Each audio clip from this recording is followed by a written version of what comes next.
म्हणजे आता मतदार याद्यांमध्ये झोळ करायचा आणि निवडणुकीला 5-5, 10-10 करोड रुपये वॉर्डामध्ये वाटायचे आणि असे जे निवडून येतात, नाही तर यांची लायकी नाही हो निवडून येण्याची. येणाऱ्या काळामध्ये मनसे कशा प्रकारचा पर्दाफाश? हे बघा, आता हे आम्ही समोर आणलं सगळं. अशा अनेक गोष्टी आहेत. आता आम्ही वॉर्डावाईज जाऊ, वॉर्डावाईज जाऊन काम करू. जेवढे जास्तीत जास्त ऑब्जेक्शन नोंदवता येतील तेवढे नोंदवू आणि त्यातूनही काही नाही झालं तर मग निवडणुकीचा दिवस आहेच आमच्यासाठी. आता त्यांच्याकडे उत्तरच नव्हती. ते आता प्रारूप यादी जाहीर केली आहे आणि ते आम्हाला विधानसभेची यादी दाखवत होते. मग विधानसभेच्या यादीवर मतदान घ्या ना. तुम्ही जर प्रारूप याद्या जाहीर केलेल्या आहेत, प्रभाग वाईज याद्या जाहीर केल्या आहेत, मग तुम्ही आम्हाला विधानसभेच्या याद्या कशाला दाखवते ना. म्हणजे निवडणूक आयुक्त अधिकारीच विधानसभेच्या याद्या घेऊन बसल्या आणि प्रभागाची यादी पण जाहीर केलेली आहे. मग आम्ही प्रभागाच्या यादीवर काम करायचं की विधानसभेच्या यादीवर काम करायचं? प्रचंड कन्फ्युजन आहे आणि नक्की कळत नाही आम्हाला पुढे कसं जायला लागेल. ज्येष्ठ अभिनेते ज्यांची नावं वगळलेली आहेत, म्हणजे ज्यांनी विधानसभेला मतदान केलं त्यातली अनेक नावं आता महापालिकेला नाही आहेत आणि अनेक नावं अशी आहेत की जी अचानक वॉर्डात आली. म्हणजे मला एक सांगा, ठाण्यात 16,49,000 मतदार होते, आता 4.5 लाख मतदान वाढलेत. कुठून आले 4.5 लाख लोक नवीन मतदान करायला? यांची नावं कोणी घुसवली? ही सगळी पाहता बघा, एक तुम्हाला मी सांगतो, कॅल्क्युलेशन निवडणुकीचं असं आहे की आम्हाला 8-8,500 मतं पडतात, निवडून येणाऱ्याला 9-9.5 मतं असतात. 1,000-1,500 मताने निवडणुकीचा रिझल्ट लागतो. ही जी काही 1,000-1,500 मतांनी हे निवडून येतात ना, ती ही बाहेरनं आणलेली बोगस नावं आणि त्यांच्या जीवावर हे मागील अनेक वर्षापासून निवडून येऊन आम्ही ठाण्याचे मायबाप आहोत असं दाखवण्याचा जो प्रयत्न काही लोक करतायत तो चुकीचा आहे. याच्यामुळे चांगले कार्यकर्ते जे 5-5 वर्ष लोकांची कामं करतात, मेहनत करतात, लोकांमध्ये जातात, लोकांची कामं करतात आणि अशी मुलं मग या अशा बोगस मतदानांमुळे निवडणुकीमध्ये पडतात आणि मग चांगला उमेदवार वॉर्डाला मिळतच नाही.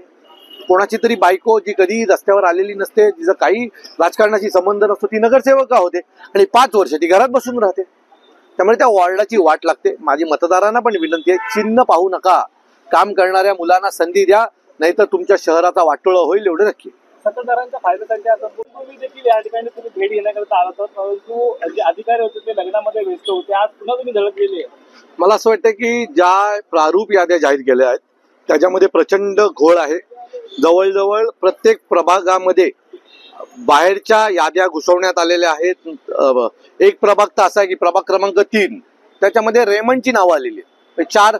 5व्या प्रभागातल्या लोकांची नावं तिकडे आलेली आहेत आणि मला असं वाटतं की जर अशा प्रकारे जर मतदार घुसवणार असाल, नगरसेवकांना आवश्यक असलेले मतदार आपल्या आपल्या वॉर्डामध्ये आणणार असाल तर ह्या निवडणुका निष्पक्ष कशा होऊ शकतील? आम्ही अनेक झोल झालेत, ते आता निवडणूक अधिकाऱ्यांना दाखवलेले आहेत.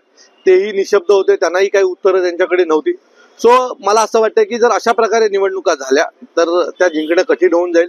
जोपर्यंत निवडणूक याद्या साफ होत नाहीत, त्यातल्या ज्या काही कन्फ्युजन आहेत ते दूर होत नाहीत, तोपर्यंत निवडणुका झाल्या नाही पाहिजेत, आमची अशी महाराष्ट्र नवनिर्माण सेनेची मागणी. तर ठाकरे गटाचे सुधीर भगत आहे माजी नगरसेवक, त्यांचं नाव देखील निवडणुकीच्या रणांगणात उतरलेले आहेत.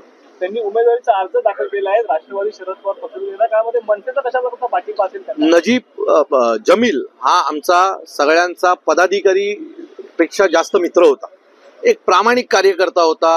राबोडी भागामध्ये तिथल्या गरीब माणसांना न्याय मिळवून देण्यासाठी मागील अनेक वर्ष काम करत होता.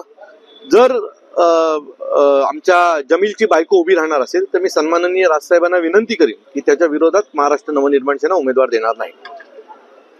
कसं होईल म्हणून तर त्यांच्या अंगावर त्या प्रभागाच्या याद्या आणि रचना फेकून आलो ना आम्ही लोक. परंतु यांच्याकडे कुठलीही उत्तरं नाहीत. हे निर्लज्ज माणसं आहेत आणि ही माणसं तुम्ही यांच्या कानाखाली मारा, त्यांचे कपडे फाटा, यांना काळं फासा, यांना काही होत नाही. यांना ह्यांच्या ज्या मालकांनी जे काम सांगितलंय ते उत्तमरित्या पूर्ण करतात.